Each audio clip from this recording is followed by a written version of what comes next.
I've responded to a couple interesting calls since I started working, and one of them was at an apartment building, and it was pretty simple. And he wanted to rekey his front door. Wasn't working as satisfactory as he'd like it, and just trying to set the vibe here. The guy was super weird. Like he was kind of schizo and a little bit like out of it. Like the way he acted, he just seemed a little itchy all the time, like a little bit kind of like this. I call him as I'm on my way, and he's like, "Oh, great, I'll be right there." And I show up, and I'm parking in the parking lot, and I remember I waited like 20 minutes until he showed up. He's like, "Ah, there you are." And he kind of, come. And I go with him, and he takes me to the entrance, and unfortunately, I didn't have a file with any keys, so in order to get into this building, I always needed him, and he refused on letting me borrow his key or giving me like a code, like a pass key code to get into the building. I don't know why. So I had to go up and down a couple times because first I had to go up to see his lock situation and know what needed to be done basically, and take the things apart and take them down to my van to work on them.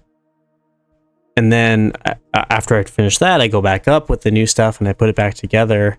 And then something else happened and I had to go back down again. And every time I went down, he's like, "Oh, I'll come with you." And like I had to wait for him, and he's kind of hobbling around. He's an older guy.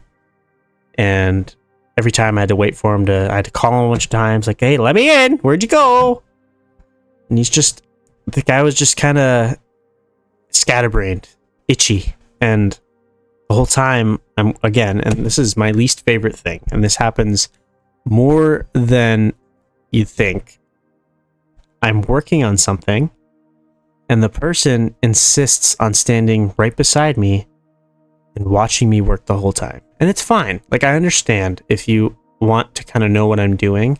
There's a lot of mistrust with tradespeople these days. Like, people thinking, like, the guy that's here, the electrician comes and he flips a switch and charges you $200 or whatever. Like, I get it. But breathing down my neck as I'm trying to do stuff, because the question that they always ask is, "What are you doing? What's that for? What's going on here?" And unfortunately, I don't always know. Like, if I'm looking at a lock and it's not behaving how it usually should, at the start, I have no idea what's going wrong. I can make a couple educated guesses. I've seen a lot of issues and common issues before, but like sometimes it's not. Sometimes it's just misbehaving. And especially when you're working with old equipment that they insist on rekeying rather than replacing, which is fine. Like, some of the older stuff is good, but sometimes it feels a little loosey-goosey. It's well worn in. And that was one of the things that he was insistent on, is when I got there and I tried his key, it felt very worked in, right? And it was a little chunky because the key had lost its bitting, basically. It worn out. So you had to kind of wiggle the key to get it to the right spot to open the door, and that's what he didn't like, and that's why I was rekeying it. Fine. We went out and I rekey it, I get new keys, and now it's nice and smooth, like super smooth, because this lock is old and it's done the job for a long time. So you put the new key in, which is perfectly aligned, and it just moves like butter, loosey-goosey. Felt like, from someone that works on locks, that's what you want. You want it nice and smooth. You got the right key, nice and smooth. He was like, "Something's wrong.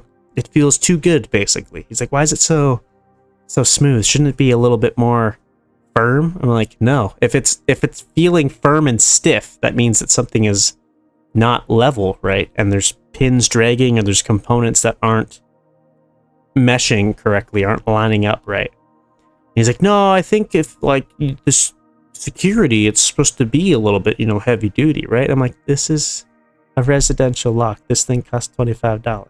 Okay? It's not heavy duty.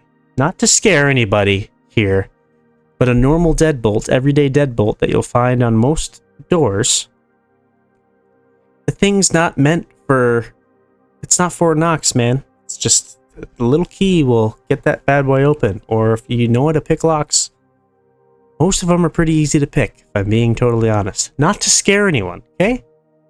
But that's the reality of it. If you're worried about someone with lock-picking experience coming to your house at night, picking open your lock and entering your home, I think it's kind of crazy, because there's not that many people that are just doing that. Like even cat burglars. I'm not going to do that with someone's home. I'm going off on a tangent. My point is, he wanted it to feel bad, basically, because that to him made it mean that it was working better. It was hardcore, like stiff, rigid. It's like, no, that means that you're breaking it. It's just things rubbing, and it's just gonna snap your key off or something. So I had to convince him that I knew what I was talking about, basically. And he's like, oh, okay. But like everything, how I put it together, where the screws go and all this, he had questions for everything. Whatever. I guess you intend on doing it yourself next time? Probably not, because I don't think he comprehended anything I said. I'd say, oh, yeah, makes sense. But should be... Anyway. So the back and forth, the running up and down, the calling him, let me in! Like, it was just a bit of a nightmare. And then, my favorite part is you get to the payment, and there's always that little awkward dance when you're dealing with someone that's a little weird of how is the payment situation going to go. I explained to him how much it was. He knew before we even showed up, like when we scheduled it, how much the pricing was. And it's expensive. A service call for these days is pricey. I wouldn't want to pay that much. But if you're insistent on a locksmith coming to fix your issues, especially something as simple as rekeying a lock, you're better off just going to the store and buying a new lock than getting a locksmith to rekey the one that exists. Just let you know, it's easier to just buy a new deadbolt or a new knob than it is to get a locksmith to come and repair and replace the stuff that you already have, because it's going to cost money. But if you don't know how to do that stuff, then yeah, that's what we're here for. But do a little bit of YouTube University and learn that, because, you know, it'll save you a lot of money. And that goes with everything, right? Anyway, get to the bill, and I'm charging him for a new deadbolt and then the service call. And I tell him how much it is, and it came to like $200 odd or something like that. I know. That's how much it came to. And he was like, oh, can't give me some kind of deal or whatever? I'm like, no, sorry. That's not much I can do here. Like, how much the pricing is. I got to record the materials that are used. Like, I can't give you the Cameron special. Like, they know what I use. They know how much stuff costs, basically. He's like, I understand. Let me go get the cash. And then he waddles into his kitchen, and I'm standing there right there with the clipboard, and I was hoping that he'd pull out a card. No, he's insisted on cash, and he's rummaging through his drawers in his kitchen, and he opens this one. And he opens the thing, and he pulls out a Ziploc bag full of nickels. And I was like, oh, great. And he's like sorting through, and he's like counting coins and stuff. And I'm thinking in my head, it's 200 Canadian dollars. You're not going to find that many loonies and toonies. It's like picking some, and he's like, he goes, and he like going through his pockets, and he's looking around. He pulls out his wallet, and he opens it up, and then he's like extracting bills, 5, 10, 20, 5, 5, 5, 5. I'm like, holy smokes. Do you not have a credit card or an e-transfer? Probably not. The guy was a little... And the whole time he's like, as he's looking for cash, and I'm awkwardly watching him fail at finding even close to the amount that he needs to pay, he's telling me about like, oh, and one of the reasons that I wanted to rekey, obviously, other than it not working very well, is I used to have this roommate. And this guy is 68 years old, I think. No judgment, but I used to have this roommate. He's a effing crackhead. And I was like, what? He's like, yeah. You think you know a guy. And then he's like talking to them, and he's like, so, like, I've been friends with him for a long time. He used to date my sister. That didn't work out, obviously. But he fell in hard times back in July, and, you know, so gave him a chance. And then, out of nowhere, what do you find? Crack rocks in the kitchen. And he's like talking all this stuff. And he's like, yeah, he's dealing drugs out of this place. You know what the government could do to me? They find this stuff in this place. He's like, the RCMP. I don't need him knocking on my door. He's talking all this stuff. And then he's getting into conspiracies. He's like, the government knows everything. He's like, I pay my taxes. I'm a law-abiding citizen, but I don't want agents knocking on my door looking for drugs. I still need $200, sir. I don't know much about the RCMP personally. And he's just rambling on. I'm like, yeah, crazy. Yeah. Scoundrels, them. Like, just nod my head. So at the same time, I'm like, oh, crackhead.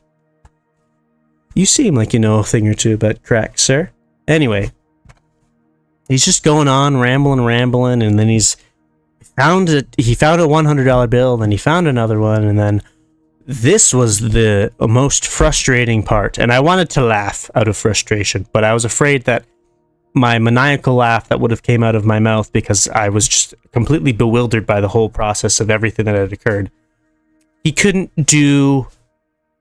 He refused on using a calculator. So I have a phone, right? I have my work phone, and then I also have my personal phone. I had two phones on me.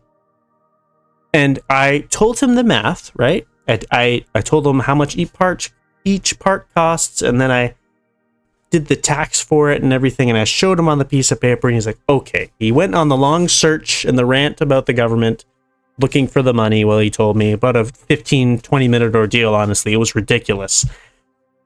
And then he finds like $250, basically like 100 and a 50, and he goes, here. And I go, I don't carry, like, unfortunately my job doesn't give me a bunch of cash to just keep on my van like that for doing exchanges for cash.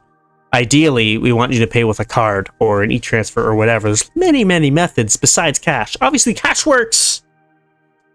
But if you're going to pay in cash, it's nice to have close to exact cash, not 100 and a 50. Great. So now I'm like, okay, what cash do I have in my wallet in my van? So I go, hold on to that. I'm going to run back down and I'm going to get my wallet and you're going to let me back in. And I'm going to call you because you're going to forget or you're going to get distracted or whatever. So again, another 10 minutes of me literally just running out the door, going down the elevator, going outside, going to my van, getting my wallet, coming back to the front entrance and just waiting for him to let me in because he can't buzz me in or whatever. We get back up and we reunite again in his kitchen. And I go, okay, this is all the cash I have personally. It's my own cash. I'm going to do the exchange. And then when I get back to the shop, I'm going to pay myself back out of the till. And I'm like trying to tell him the conversion. I don't remember what it was. But I had a calculator on my phone. Two phones, two calculators, trusty calculators. And I did the calculation. I told him, if you give me this much, you give me this bill, and this bill, I'll give you this bill. We'll be set, basically. And I told him to that in several different ways because he could not grasp or comprehend what I was performing mathematically. He got out a piece of paper. After I demonstrated, I shown my work on the calculator, basically. I explained it all thoroughly. But he got out the piece of paper and he started doing long division and long math. And I watched him struggle and I was bewildered at the numbers that he was producing. I was like, sir, what is this? Another 15 minutes go by. Math minutes. And finally, I managed to convince him that my math was correct all along. He did his math on the piece of paper and he's like, this can't be right. And I was like, no, it's not right. And then I said, watch me do it on the piece of paper. And I wrote it out on the piece of paper and I said, here, you see? You understand? And he's like, I guess so. I was like, dandy. And he finally agreed. I did the exchange and I was on my way. A job that, again, I was only charging him the one service hour. Because how it works is if I'm going out there, it's $150 plus tax. So a normal job where I just show up and I repair something and I do it within an hour, which usually most things it can be done within an hour. It's going to cost you $169.50. Okay, that's the work hour, 150 plus HST. That's how much I was going to charge him plus materials. That's how much I did. But I was there for 2.5 hours. 45 minutes of those were working hours. The rest was running up and down stairs or elevators, waiting and calling to get back in the building so I could finish my work. It was brutal. Again, the guy was nice to me. He was very charismatic, scary in his rantings and his behavior and the state of his home. He looked like it smelled like he smoked 28 cigarettes a day. Alas, I got through that, and I just wanted to share because it was many frustrating things about my job all at once within one person. The thing that annoyed me the most, though, was the math thing.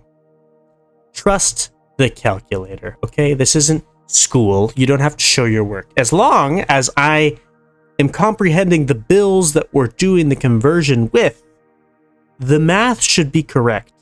I wasn't trying to steal his money. Or just pay with a card, man. E-transfer. You have a bank account, I hope. Silliness. Anyway.